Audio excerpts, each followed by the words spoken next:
mabuk mesti nduk. Iya. Mula ayo titi mangsa iki dina Jumawake malam Setu Kliwon. Tanggal 21 malam 22 Oktober lan tanggal 21 Dura uga. Awake dhewe klor ayo padha ngurmati rawa bening, ngurmati ladan parawa sakiwa tengene. Sing tegese aku ki arep ngekeki apa karo negaraku, aja negaraku ki arep ngekeki apa karo aku ngono lho. Iya. Lah nek aku krungu ngendika sampeyan iki jan rasa marem aku. Jadi wong syukur kuwi kanthi nambarane ikhlas tenan kok, Nduk.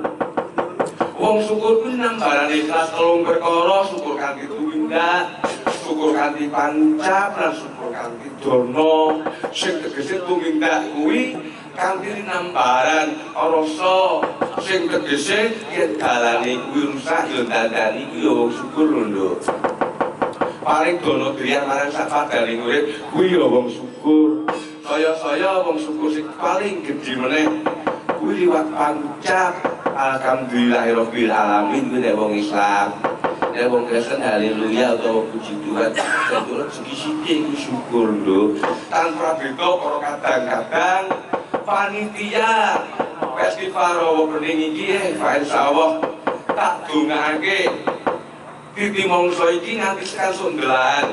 Pinaringan selamat dunia akhirate awoma lan pinaringan panjang Yusuf akeh rezekine awoma dengan tekan gelar iki besok Nduk kanthi kasih panggudi daya. Iya. Tenan kok Nduk, ora kok pamrih apa-apa sing penting tentrem ayem mula kan saka iku Nduk. Ayo kanthi gremet-gremet lumaku